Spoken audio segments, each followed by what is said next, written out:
آج 17 رمضان المبارک کی مقدس تاریخ ہے، اور آج ہی کی تاریخ میں ام المومنین حضرت سیدنا عائشہ صدیقہ رضی اللہ تعالی عنہا ان کی تاریخ وصال بھی ہے۔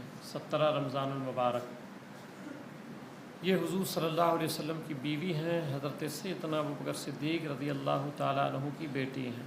ان کی آج تاریخ وصال ہے، اور ساتھ ہی ساتھ آج یوم الفرقان بھی ہے۔ یوم الفرقان مطلب یہ ہے کہ آج ہی کے دن جنگ بدر ہوئی، جو پہلی لڑائی ہے اسلام کی، تو وہ لڑائی آج ہی کی تاریخ میں ہوئی 17 رمضان المبارک کو، جس کو اللہ نے قرآن مقدس میں فرمایا یوم الفرقان، حق اور باطل کی جنگ۔ تھوڑی سی باتیں جنگ بدر کے تعلق سے کر لیں، اور دعا کریں کہ اللہ تعالیٰ شہدائے بدر کے صدقے میں اور ام المؤمنین حضرت عائشہ صدیقہ رضی اللہ تعالیٰ عنہ کے صدقے میں اہل فلسطین پر اللہ کرم فرمائے۔ بدر کی لڑائی یہ پہلی لڑائی ہے، اور جو اس میں صحابہ کرام شریک ہوئے، تو اللہ کے رسول صلی اللہ علیہ وسلم ان صحابہ کے بارے میں فرماتے ہیں جو بدر میں شریک ہوئے تھے۔ آقا نے فرمایا اطلع اللہ علی اہل بدر فقال اعملوا ما شئتم فقد غفرت لکم۔ ابن ماجہ شریف کی حدیث ہے، سرکار نے فرمایا کہ اللہ تعالیٰ نے مجھ سے فرمایا کہ آپ ان کو بتا دیں، کس کو؟ اہل بدر کو، کہ ان کو جو لگے عمل وہ کرتے رہیں، اللہ تعالیٰ نے ان کو بدر کی وجہ سے معاف فرما دیا ہے۔ ہاں، ان کو جو کرنا ہے کریں، جو عمل کرنا ہے کریں، یہ کسی کے لیے اور نہیں ہے کہ کچھ بھی کرو تم، یہ اہل بدر کے لیے ہے کہ جو عمل وہ کر سکیں کریں، کیونکہ اللہ نے ان کی مغفرت فرما دی ہے، بخشش فرما دی ہے۔ جنگ بدر میں چونکہ وقت بہت کم رہتا ہے، تو خاص میں باتیں عرض کروں گا آپ سے کہ بدر کی جب لڑائی کفار و مشرکین کی طرف سے جب جنگ بندی کا پورا ارادہ ہوا اور دروازے پر آ کر کے یہ بیٹھ گئے، تو اللہ کے رسول صلی اللہ علیہ وسلم نے صحابہ کو جمع کیا اور پوچھا کہ ایک بات بتاؤ کہ یہ سامنے جو ہے وہ آ چکے ہیں، تو ہمیں کیا کرنا چاہیے؟ صحابہ کرام میں حضرت سعد رضی اللہ تعالیٰ عنہ کھڑے ہوئے، اور انہوں نے جواب دیا تھا، عرض کیا آقا لا نقول کما قال قوم موسیٰ علیہ السلام، سرکار ہمارے بارے میں آپ پوچھ رہے ہیں کہ ہم کیا چاہتے ہیں؟ ہم حضرت موسیٰ علیہ السلام کی قوم نہیں ہیں، وہ قوم نہیں ہے جو موسیٰ علیہ السلام کی قوم تھی۔ انہوں نے کیا کہا تھا موسیٰ علیہ السلام کی قوم نے، کہ جب حضرت موسیٰ علیہ السلام نکلے تھے نا فرعون کے خلاف، تو قوم موسیٰ نے یہ کہا تھا کہ فَاذْهَبْ أَنْتَ وَرَبُّكَ فَقَاتِلَا إِنَّ هَٰؤُلَاءِ قَاعِدُونَ۔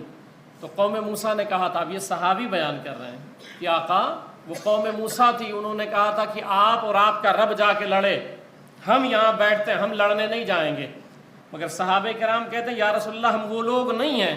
حضرت سعد کھڑے ہو کہنے لگے لو امرتنا ان نخیضها البحر لخذناها، سرکار اگر آپ کہہ دیں، آپ صرف حکم فرما دیں، تو ہم یہ نہیں دیکھتے ہیں کہ یہ صحرا ہے، بیابان ہے، پہاڑ ہے، کون سا علاقہ ہے، ہمیں اس سے خبر نہیں ہے، سرکار آپ اجازت دے دیں، صرف حکم کر دیں، آپ نظر کرم فرما دیں، اشارے فرما دیں، تو ہم گھوڑوں کے ساتھ سمندروں میں چھلانگ لگا دیں گے، اس میں کود جائیں گے، صرف آپ حکم دے دیں کہ ہاں سمندروں میں کود جاؤ۔ تو آقا ہم وہ قوم موسیٰ نہیں ہیں، ہم آپ کے جانثار ہیں، آپ کے غلام ہیں۔ اور پھر عرض کیا کہ یا رسول اللہ صلی اللہ علیہ وسلم لو امرتنا ان نضرب اکبادها الى برق الغماد لفعلنا، سرکار آپ اجازت دیں، آپ حکم دیں، تو صرف یہ تو جنگ بدر ہے، آپ کہیں تو دنیا کے آخری کنارے تک ہم لڑنے کے لیے تیار ہیں۔ یہ صحابہ کرام کا جذبہ تھا، صحابہ کرام کا یہ جذبہ تھا۔ المختصر یہ کہ میرے آقا صلی اللہ علیہ وسلم 16 رمضان کو پہنچے، اور پہنچنے کے بعد جو سامان تھا میں آپ کو بتاؤں، اتنی غربت تھی، اور غربت کا یہ عالم تھا کہ تقریباً 305 صحابہ تھے، 313 سب تھے، جس میں کچھ صحابہ نہیں جا پائے تھے، جیسے حضرت عثمان غنی رضی اللہ تعالیٰ عنہ، سرکار کی ایک بیٹی آپ کے نکاح میں تھی، وہ علیل تھیں، تو ان کی وجہ سے آپ نہیں جا سکے، مگر 305 صحابہ، اور سرکار نے سب کو شمار فرمایا، اس میں وہ تعداد 313 بنتی ہے۔ تو ان 313 میں سے جو سامان تھے میں آپ کو بتاؤں کہ مسلمانوں کے پاس صرف 3 گھوڑے تھے، یہ جنگ لڑنے جا رہے ہیں، 70 اونٹ، 6 زرہیں اور 8 تلواریں تھیں، بس یہ کل اثاثہ تھا، کل سامان تھا۔ 8 تلوار، لڑنے والے 313، 6 زرہیں پہننے والا 313 لوگ ہیں، مگر ان کا ایمانی جذبہ تھا، حضور صلی اللہ علیہ وسلم کا پیار، حضور صلی اللہ علیہ وسلم کی محبت ان کے دلوں میں اس طرح تھی کہ جب یہ پہنچے تو میرے آقا صلی اللہ علیہ وسلم پوری رات، وہ مسجد شریف آج بھی بنی ہوئی ہے، جب آپ بدر میں جائیں، جب عمرے پہ جائیں یا حج پہ جائیں تو آپ ضرور تشریف لے جائیں۔ بدر کا 2 خطہ ہے، ٹھیک ہے، ایک آبادی جو پرانی آبادی ہے وہ تھوڑا ہٹ کر کے ہے، بہت سارے لوگ پیچھے سے چلے آتے ہیں، وہاں جب جائیں گے تو جہاں میرے آقا صلی اللہ علیہ وسلم جنگ بدر میں جہاں خیمہ لگا تھا سرکار کا، اور پوری رات سرکار بیٹھے رہے، گریہ وزاری کرتے رہے، آج وہاں مسجد بنی ہوئی ہے، کبھی جب جائیں تو کم سے کم اس میں 2 رکعت نماز پڑھیں۔ تو میرے آقا صلی اللہ علیہ وسلم پوری رات جگے اور دعا کیا مانگ رہے تھے؟ اللہم ان تہلک ہذہ العصابۃ اليوم لا تعبد، اے اللہ یہ مختصر سی پونجی ہے، اگر یہ لٹ گئی تو روئے زمین پر پھر اللہ کہنے والا کوئی نہیں ہوگا، مولا یہ مختصر سی جماعت ہے جو میں لے کے آیا ہوں، اور مولا تو اپنی مدد بھیج دے، اپنا کرم بھیج دے۔ اور یہ کہہ رہے تھے اور اس طرح رو رہے تھے ہزار و قطار کہ آپ کی ردا شریف، آپ کی چادر شریف وہ زمین پہ تشریف لے آئی، ردا شریف زمین پہ تشریف لے آئی۔ حضرت ابوبکر صدیق رضی اللہ تعالیٰ عنہ نے کہا آقا بس کریں آپ، سرکار اب نہ روئیں، اللہ تعالیٰ نے وعدہ فرما لیا ہے، اللہ تعالیٰ آپ کو رسوا کبھی نہیں فرمائے گا۔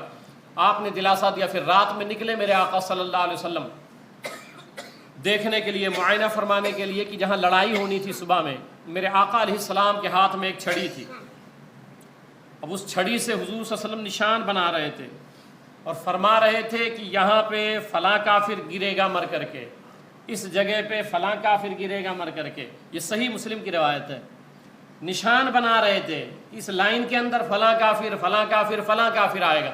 راوی کہتے ہیں کہ جب جنگ ختم ہوئی ہم نے جا کے دیکھا تو سرکار نے جہاں نشان لگایا تھا، جس کا نام لیا تھا، وہ کافر کی لاش وہیں پڑی ہوئی تھی، یہ صحیح مسلم ہے، حضور صلی اللہ علیہ وسلم نے یہ فرمایا تھا۔ اور پھر جب یہ مسئلہ ہوا تو اللہ کے رسول صلی اللہ علیہ وسلم نے عرض کیا، اب وہ قرآن شریف کی آیت میں عرض کر دیتا ہوں، عرض کیا کہ مولا اگر یہ پونجی لٹ گئی تو کوئی ہے نہیں، لفظ کیا ہے؟ اذ تقول للمؤمنین ان یمدکم بآلاف من الملائکہ مدرفین، اللہ نے فرمایا، عرض کیا مولا تو بھیج دے فرشتوں کو، مدد فرما، تو اللہ نے کیا کہا کہ اے حبیب، یہ قرآن ہے، اے حبیب میں وعدہ کرتا ہوں آپ سے کہ 1000 فرشتے لڑنے جائیں گے۔ اب آپ قربان جائیں، ایسے محبوب کی امت میں آپ ہیں کہ جس کی حمایت میں فرشتے لڑنے آئے ہیں، تو کہا محبوب 1000 بھیجوں گا میں، یہ وعدہ ہے میرا، میں بھیجوں گا، اب قربان جائیں۔ پھر پتہ چلا کہ ادھر سے کچھ اور بھی کفار و مشرکین آ رہے ہیں، وہ شامل ہو جائیں گے تو زیادہ ہو جائیں گے، تو صحابہ کرام آ گئے اور عرض کیا آقا ادھر سے کچھ لوگ اور بھی آ رہے ہیں جو شامل ہو جائیں گے۔ تو اب میرے آقا ان کو سمجھا رہے ہیں، کس کو؟ صحابہ کرام کو، کہ آپ صبر کریں، وہ اللہ ہے، وہ چاہے تو 3000 بھیج سکتا ہے۔ یہ کس سے بات کر رہے ہیں؟ صحابہ سے، اللہ سے نہیں، صحابہ سے، کہ وہ مولا 1000 کا اس نے وعدہ کیا ہے، مگر وہ رب ہے، وہ چاہے تو 3000 بھیج دے وے۔ ابھی یہ الفاظ زبان سے نکلے تھے، اللہ نے قرآن میں فرمایا اذ تقول للمؤمنین الن یکفیکم ان یمدکم ربکم بثلاثۃ آلاف من الملائکہ منزلین، اے حبیب میں سن رہا تھا جب تم مومنین سے باتیں کر رہے تھے، قربان جائیں اس پیار پہ، محبوب صحابہ سے بات کر رہے ہیں، اللہ فرماتا اذ تقول للمؤمنین، محبوب یاد کرو جو ابھی آپ بول رہے تھے مومنوں سے کہ وہ رب ہے، وہ چاہے تو 3000 فرشتے بھیج دے وے، تو حبیب چونکہ آپ کی زبان سے نکلا ہے 3000، تو اب 1000 تو آئیں گے ہی ساتھ میں، اب میں 3000 کا اور اضافہ کر دے رہا ہوں۔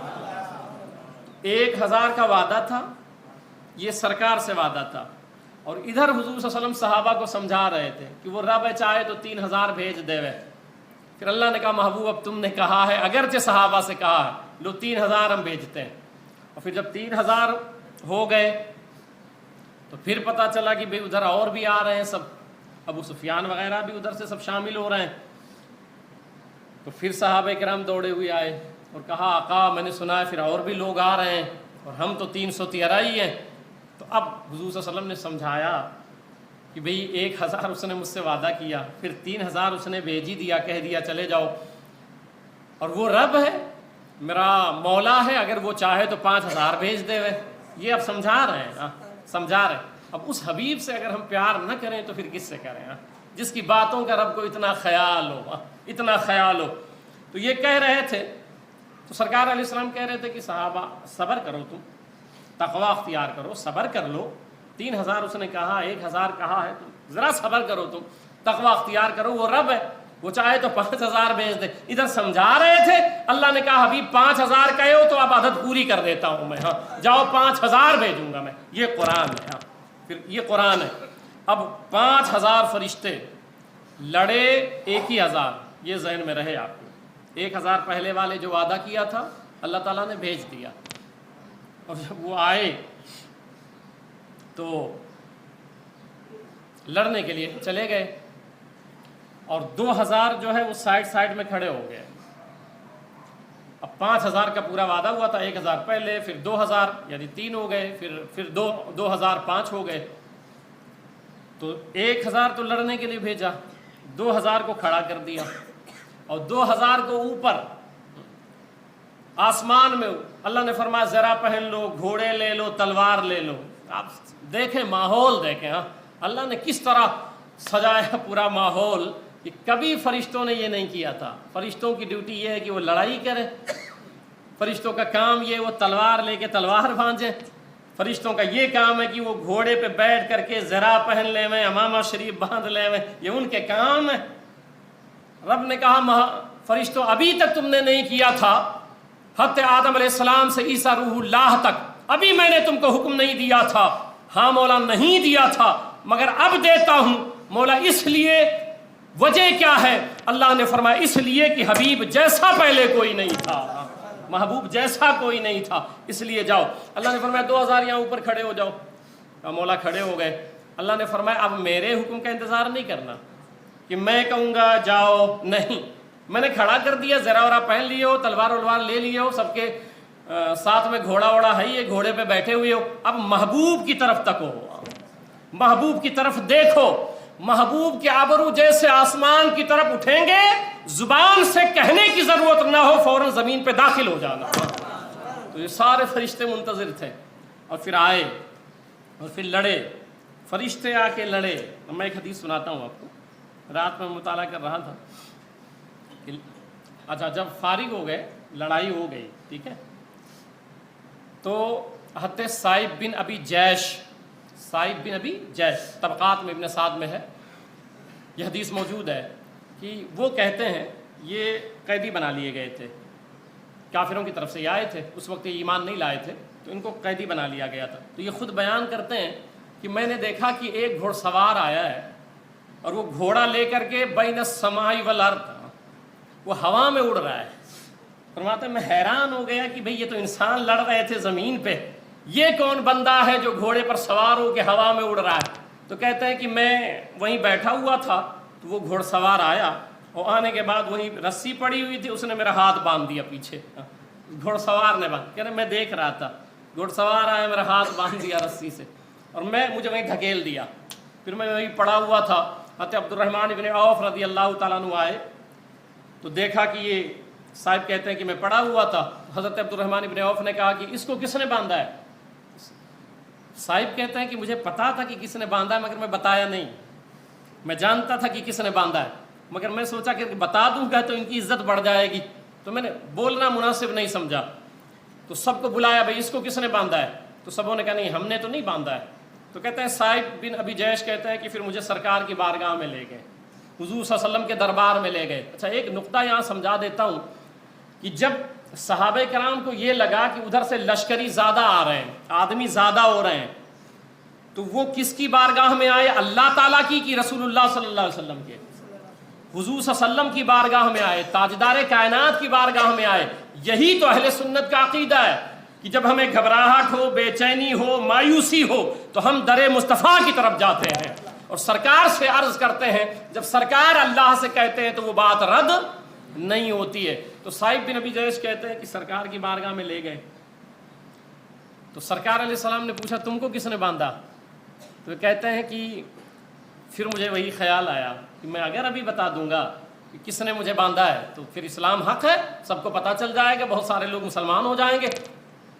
تو میں نے کہا کہ نہیں مجھے نہیں پتا۔ تو سرکار مسکرائے اور فرمایا جو کسی کو نہیں پتا ہوتا ہے وہ مجھے پتا ہوتا ہے، میں تمہیں بتاتا ہوں تم کو کس نے باندھا ہے، تم کو ایک فرشتے نے باندھا ہے۔ تو صاحب کہتے ہیں کہ پھر میں مسکرا پڑا، میں نے کہا اب اتنا دیکھ لیا ہوں تو یا رسول اللہ صلی اللہ علیہ وسلم اب ہاتھ آگے بڑھائیے، مشرف با اسلام کر لیجئے۔ سرکار نے فرمایا ہاں وہ فرشتہ تھا۔ اب ایک روایت اور سناتا ہوں اسی پر۔ ایک روایت یہ ہے کہ حضور صلی اللہ علیہ وسلم جب جنگ ختم ہو گئی، جنگ میں حالت یہ تھی، میں ایک دو واقعہ سنا دیتا ہوں چونکہ وقت کی قلت کے پیش نظر۔ حضرت عکاشہ رضی اللہ تعالیٰ عنہ یہ صحابی ہیں، یہ سرکار کی طرف سے لڑ رہے تھے اور لڑتے لڑتے ان کی تلوار ٹوٹ گئی، اور جب تلوار ٹوٹ گئی تو سرکار کی بارگاہ میں آیا، عرض کیا یا رسول اللہ صلی اللہ علیہ وسلم میری تلوار ٹوٹ گئی ہے۔ تو سرکار علیہ السلام نے فرمایا کچھ ہے تمہارے پاس؟ تو کہا ہاں کھجور کا ایک ڈنڈا ہے، کھجور کا شاخ کا ایک ڈنڈا ہے۔ میرے سرکار نے فرمایا لاؤ اس کو، لیا، سرکار نے دیا حضرت عکاشہ کو، فرمایا جاؤ اسی سے لڑنا شروع کر دو۔ حضرت عکاشہ کہتے ہیں جس کو مارتا تھا اس کی گردن الگ ہو جایا کرتی تھی، وہ لکڑی تلوار بن گئی، لکڑی تلوار بن۔ حضرت ابو قتادہ رضی اللہ تعالیٰ عنہ صحابی رسول ہے، ایک تیر آئی آنکھ میں لگی، آنکھ باہر آ گئی۔ حضرت قتادہ صحابی رسول کی آنکھ باہر آ گئی۔ آپ حضور صلی اللہ علیہ وسلم ایسے ہیں، پھر آپ طرح طرح کی باتیں سرکار کے بارے میں سوچ لیتے ہو، پتہ نہیں کس کی تقریریں آپ سنتے ہو۔ حضرت قتادہ رضی اللہ عنہ کی آنکھ باہر آ گئی، لے کے سرکار کی بارگاہ میں آئے، آنکھ ہاتھ میں لے کے آئے۔ سرکار نے فرمایا کیا ہوا؟ عرض کی آقا یہ آنکھ ہے، یہ باہر آ گئی ہے، یہ باہر آ گئی ہے۔ حضور صلی اللہ علیہ وسلم نے آنکھ لیا، ان کے آنکھ میں ڈال دیا، وہاں کا ڈھیلا لیا، آنکھ میں ڈال دیا، لعاب دہن نکالا، لگا دیا۔ حضرت قتادہ کہتے ہیں پہلے کم دکھائی دیتا تھا، اس کے بعد اور زیادہ روشنی بڑھ گئی میری آنکھوں میں۔ یہ حضور صلی اللہ علیہ وسلم کا لعاب دہن ہے۔ حضرت خبیب رضی اللہ تعالیٰ عنہ کا ہاتھ ہی پورا کٹ گیا تھا، اسی جنگ میں ہاتھ ہی پورا کٹ گیا تھا، لے کے آئے، تھوڑا سا لگا ہوا تھا۔ سرکار نے پوچھا کیا بات ہے؟ کہا آقا یہ دیکھ لیجئے کٹ گیا۔ سرکار نے اس کو چپکایا، تھوک لگایا، لعاب دہن لگایا۔ سرکار نے فرمایا جاؤ لڑنا شروع کر دو، وہ ہاتھ سلامت ہو جاتا۔ یہ میرے آقا ہیں صلی اللہ علیہ وسلم۔ تو جب جنگ ختم ہو گئی تو میرے آقا صلی اللہ علیہ وسلم فرماتے ہیں لما فرغ رسول اللہ صلی اللہ علیہ وسلم، جب جنگ ختم ہو گئی حضور صلی اللہ علیہ وسلم نماز پڑھانے کے لیے کھڑے ہوئے۔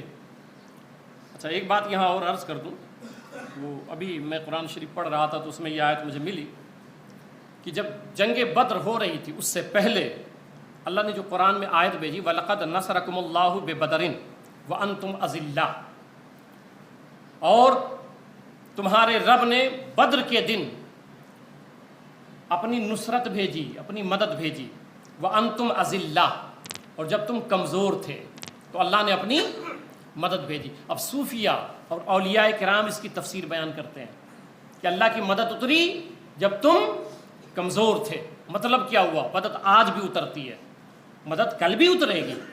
فرق کیا ہے کہ صوفیاء کرام فرماتے ہیں کہ آپ جب اپنے آپ کو ذلیل کر لیں اللہ کے سامنے کہ میں کچھ بھی نہیں ہوں، میری کوئی حیثیت نہیں ہے، اگر آپ عالم ہیں تو مولا کے سامنے جاہل بن جائیں کہ مولا میں جاہل ہوں، مجھے کچھ نہیں آتا جاتا۔ آپ امیر ہیں تو مولا کے سامنے آپ مفلس، ناتواں، کمزور بن جائیں، اپنے آپ کو ذلت میں ڈال دیں۔ لوگ کہتے ہیں بھئی ہم ہیں اور میں ہیں تو پھر عزت ملے گی، نہیں، اس سے ذلت ملے گی۔ آپ اللہ کے سامنے ذلت اٹھا لو، اللہ تمہیں عزت عطا فرما دے گا۔ اپنے آپ کو کمزور سمجھو، ناتواں سمجھو، بے بس سمجھو، پھر اللہ تمہیں عزت عطا فرما دے گا۔ میرے آقا صلی اللہ علیہ وسلم نماز پڑھا رہے تھے، جب نماز پڑھا رہے تھے تو ایک صحابی فرماتے ہیں نماز کے بعد، کہتے ہیں کہ یا رسول اللہ صلی اللہ علیہ وسلم میں نے دیکھا کہ آپ مسکرا رہے تھے نماز میں، اب میں یہاں نماز پڑھا رہا ہوں، آپ ہمارے پیچھے کھڑے ہو کے نماز پڑھ رہے ہیں تو آپ کو پتہ چلے گا کہ میں مسکرا رہا تھا، آپ کو خبر ہوگی کہ میں مسکرا رہا تھا، آپ دیکھ پاؤ گے مجھے؟ میرے آقا علیہ السلام امامت کر رہے ہیں، صحابی فرماتے ہیں میں نے آقا آپ کو دیکھا کہ آپ مسکرا رہے ہیں۔ مطلب کیا ہوا؟ مطلب یہ ہوتا تھا کہ چہرہ کعبہ کی طرف تو رہتا تھا مگر پوری آنکھ اور پوری نظر اور پورا دھیان کعبہ کی طرف رکھتا تھا۔ میں ایک روایت اس پر عرض کر دیتا ہوں، صحیح بخاری کی ہے کہ ایک تابعی نے ایک صحابی سے پوچھا اکان رسول اللہ یقرؤ فی الظہر والعصر، صحیح بخاری ہے۔ ایک صحابی نے پوچھا ایک بات بتاؤ کہ سرکار کیا ظہر اور عصر میں قرأت کرتے تھے، قرآن شریف پڑھتے تھے؟ قلنا بما کنتم، قلنا نام، انہوں نے کہا قال نام، ہاں سرکار سلام قرأت کرتے تھے۔ تو کہتے ہیں کہ ہم نے کہا بما کنتم تعرفون ذلک، تم کو یہ کیسے پتا چلا پیچھے کھڑے ہو کر کے کہ ظہر میں سرکار قرأت کرتے تھے؟ بھئی اس میں تو آواز تیز ہوتی نہیں ہے، آہستہ پڑھی جاتی ہے نا، قرآن کی آیتیں ظہر میں عصر میں آہستہ ہے، قرأت سری ہے، جہری تو ہے نہیں۔ تو اس میں وہ تابعی پوچھتے ہیں صحابی سے کہ آپ کو کیسے پتا چلا کہ سرکار علیہ السلام ظہر میں قرأت کر رہے ہیں، قرآن پڑھ رہے ہیں جبکہ آواز نہیں آتی ہے؟ انہوں نے صحیح بخاری میں جو لفظ کہا ہے قال باضطراب اللحیہ، وہ صحابی کہتے ہیں کہ ہم نماز میں کھڑے ہو کے دیکھتے تھے کہ سرکار کی داڑھی شریف ہلتی رہتی ہے، حالت نماز میں داڑھی شریف ہلتی رہتی ہے، تو ہمیں اس سے اندازہ ہوا کہ حضور قرأت فرما رہے ہیں۔ یہ صحابہ کرام کا عمل تھا۔ تو میں عرض کر رہا تھا، کہنے لگے آقا مسکرا رہے تھے، تو سرکار نے فرمایا ہاں میں مسکرا رہا تھا، وجہ تھی اس کی۔ تو عرض کیا آقا بتا دیں؟ سرکار فرماتے ہیں لما فرغ رسول اللہ صلی اللہ علیہ وسلم جاء جبریل، اب حدیث سنا رہا ہوں آپ کو۔ سرکار فرماتے ہیں کہ جب میں فارغ ہو گیا تو حضرت جبریل آئے، علی فرس انث احمر، ایک اونٹنی،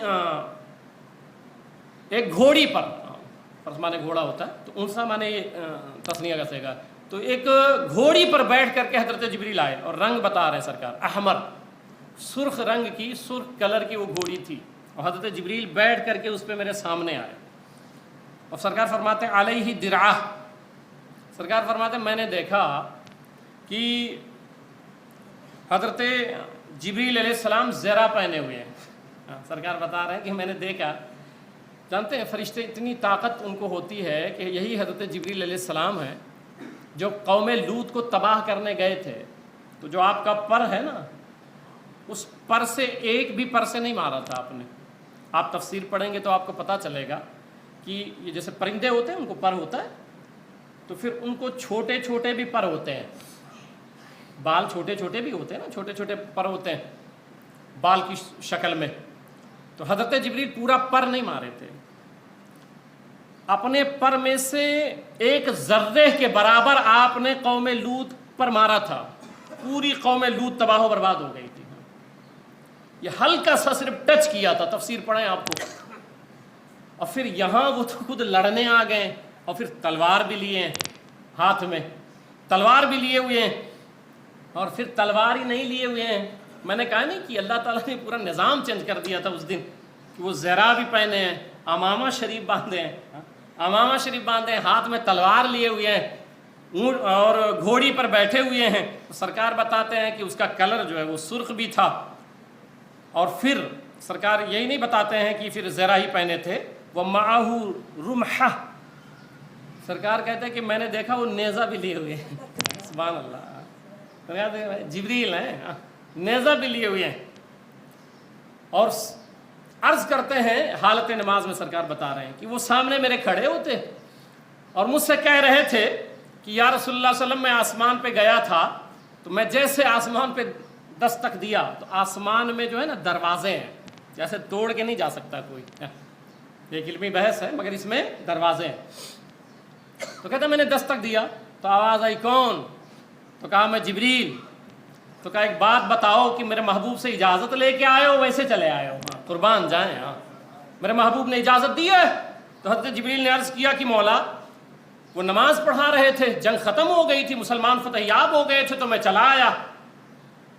تو اللہ تعالیٰ نے فرمایا، حضرت جبریل کہتے ہیں یا محمد ان اللہ بعثنی الیک، سرکار بتا رہے ہیں کہ پھر حضرت جبریل نے کہا کہ یا رسول اللہ صلی اللہ علیہ وسلم اللہ تعالیٰ نے آپ کی طرف بھیجا ہے، وَأَمَرَنِي أَلَا أُفَارِقُكَ، اور مجھے حکم دیا ہے، اللہ نے حکم دیا ہے جبریل کو کہ جبریل جاؤ اور میرے محبوب کے پاس جاؤ، اور اس وقت تک میرے محبوب کے قریب سے نہیں آنا آسمان کی طرف، حتیٰ تردا، جب تک میرا حبیب تم سے راضی نہ ہو جائے۔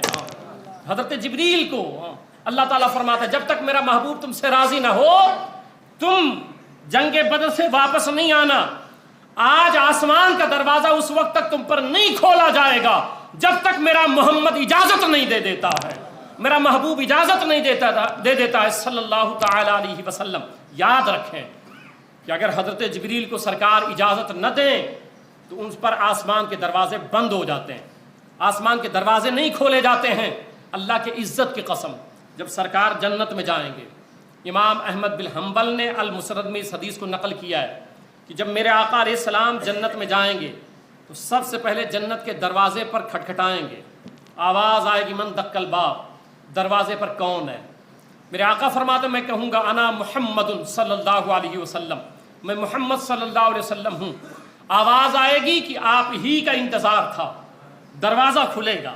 وہاں بھی دروازہ کھولنے والے میرے آقا ہیں صلی اللہ علیہ وسلم, وہی دروازہ کھولیں گے. اور وہ راضی کب ہوں گے؟ جب آپ ان پر درود و سلام پڑھیں گے. ان سے محبت کب بنے گی؟ جب کثرت کے ساتھ درود و سلام پڑھو گے.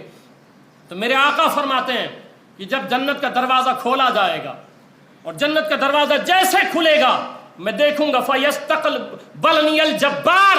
امام احمد بن حنبل کی المسند میں یہ حدیث لائے ہیں, فرماتے ہیں میں دیکھوں گا اچانک کہ جنت کے دروازے کے اندر رب ہو کے محمد کا انتظار فرما رہا ہے. اللہ استقبال کے لیے اپنی شان کے مطابق, وہ لامحدود ہے, اپنی شان کے مطابق آقا فرماتے ہیں کہ وہ اللہ تعالیٰ میرا استقبال فرمائے گا. تو حضرت جبریل کہتے ہیں کہ اللہ نے فرمایا آنا نہیں. تو حضرت جبریل سرکار بتا رہے ہیں کہ نماز میں حضرت جبریل سامنے کھڑے تھے تو کہہ رہے تھے حل رضیتا, سرکار آپ راضی ہیں اب جاؤں اوپر؟ سبحان اللہ. حضرت آپ یا رسول اللہ راضی ہیں, آپ وہاں سے جا کے واپس آ گئے ہوں تو آپ خوش ہیں, راضی ہیں, آپ اجازت دیتے ہیں؟ تو قال نعم رضیت. تو میرے سرکار فرمانے لگے کہ میں اسی بات پہ مسکرا پڑا, میں نے کہا ہاں ہاں میں راضی ہو گیا, جاؤ جاؤ اجازت ہے. تو کہنے کا مطلب یہ ہے کہ یہ میرے آقا صلی اللہ علیہ وسلم کی شان اطہار ہے. حضور صلی اللہ علیہ وسلم سے پیار کریں, سرکار سے محبت کریں, دن رات انہی کے گن گائیں, دن رات انہی کے تذکرے کریں, انہی کی نعتیں پڑھیں, درود و سلام پڑھیں, تاکہ اللہ کے رسول صلی اللہ علیہ وسلم ہماری میدان محشر میں شفاعت فرمائیں. کھڑے ہو جائیں.